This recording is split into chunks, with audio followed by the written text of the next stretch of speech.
A Segunda Morte de Odilon. Livro psicografado por Carlos Antônio Bacelli. Pelo espírito Inácio Ferreira. Capítulo 29. A comunicação de Henriquinho. A sessão de psicografia se prolongou por mais de hora e meia, com os oradores da casa se revezando na exposição dos princípios da doutrina espírita, com base no Evangelho de Jesus. Entre uma exposição e outra, os nossos irmãos cantores, a casa estava sendo visitada pelo afinado coral da cidade de Birigui, estado de São Paulo. Entoavam lindas canções que auxiliavam na formação do ambiente de paz que reinava no recinto. O avô de Henriquinho foi o último a se manifestar pela psicografia. Sentindo-se um tanto inseguro, aproximei-me e então me ofereci para auxiliá-lo com as palavras do pequeno bilhete. Escreva apenas o necessário. Orientei-o. É simples. Pense que você está em uma ligação, falando através de um aparelho. Procure falar com calma, devagar, mas sem pausa. Farei o possível. Ele, então, o avô, postou-se ao lado do médium e nós, naturalmente, ao lado dele, com a destra apoiada sobre um de seus ombros. A comunicação foi rápida e, felizmente, precisa, sem qualquer interrupção. Em pouco mais de 5 minutos, o bilhete, tranquilizando os pais do garoto, foi escrito, contendo o essencial para que eles pudessem identificar a ambos, filho, pai e sogro.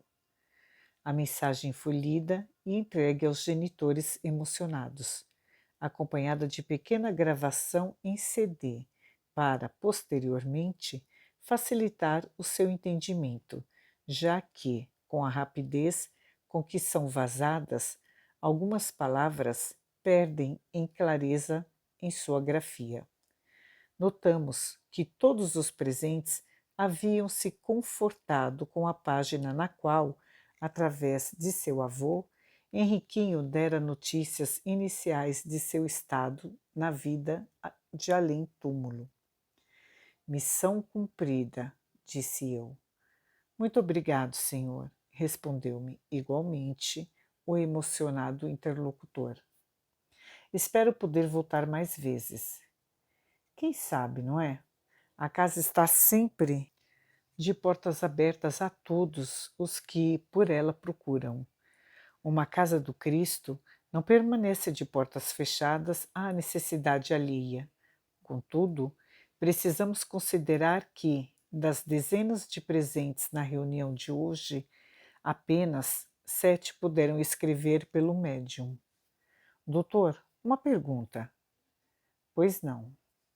Que luz foi aquela que, no início, brilhou sobre a cabeça do médium e fez com que ele começasse a escrever a mensagem, que foi lida por último? Você se refere a Pedro de Alcântara? Sim, trata-se, porventura, do imperador? Ele mesmo, esclareci. Dom Pedro II, imperador do Brasil, que, ultimamente, anda muito preocupado com a situação do país. Doutor, mas os espíritos se envolvem em política? Indagou-me o que vários já tiveram oportunidade de me perguntar. Por que não se envolveriam? Perguntei. No soneto que escreveu, ele não está fazendo política, somente escreveu um poema de amor ao Brasil, que esperamos possa vir a ser um dia o coração do mundo e a pátria do Evangelho. Imaginei, no entanto, você não estava preocupado em confortar os seus familiares? Por que haveríamos de deixar as expectativas de nossos irmãos brasileiros, que anseiam por país melhor e mais, por um mundo melhor, sem algumas palavras de encorajamento? Não seria, de nossa parte, indiferença nada a dizer? O senhor tem razão. Dom Pedro de Alcântara. Ele se encontra domiciliado em esfera superior. Não obstante, continua a amar o Brasil e os brasileiros, e, na medida das possibilidades, trabalha para que o Brasil venha a cumprir com o seu desiderato. Você acha que, após a crucificação, o Cristo tenha virado as costas à humanidade? Claro que o livre-arbítrio humano é respeitado, pelo menos pelos espíritos esclarecidos, porque pelos demais, pelos espíritos obsessores que desejam o mal dos indivíduos e das nações. O livre-arbítrio não é respeitado. Muitos políticos agem sob coação espiritual. Muitos? Não são poucos, respondi. Estão ambicionando o poder para, ao consegui-lo, auferir vantagens pessoais e não a favor da coletividade. Estarão todos eles conscientes de que estão se tornando massa de manobra dessas legiões sombrias? Sim, nem todos, meu irmão, nem todos. De vez que a grande parte, do ponto de vista espiritual, se encontra imatura para perceber o momento histórico que o Brasil atravessa, que sem dúvida pode ser comparado à obtenção de uma segunda independência. Lamentável. Sim, não obstante, temos feito o possível para alertar os que se encontram mais receptivos. Como vocês estão agindo? Pelos canais possíveis, como, por exemplo, o da inspiração, o do diálogo, quando, através do momento do repouso físico, alguns, conseguindo deixar o corpo, vêm estar conosco. Eu imaginava que os mortos não mais se importassem com o que se passa na Terra. Meu caro, se os mortos não se importassem, não teriam dado início ao movimento que culminou com a codificação do Espiritismo, retomando o cristianismo em sua primitiva pureza. Silenciei por instantes e prossegui. Não sei se você teve ou tem o hábito de ler o Novo Testamento. Muito pouco, infelizmente, apenas uma página ou outra.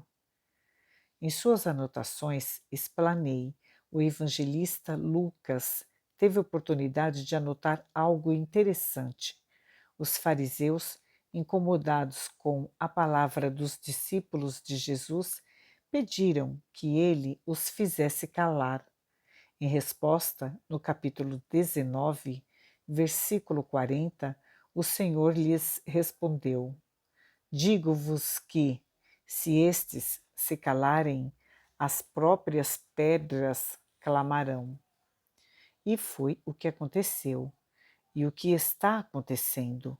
As lápides dos túmulos se ergueram, e os mortos falaram. Estão falando e jamais se calarão.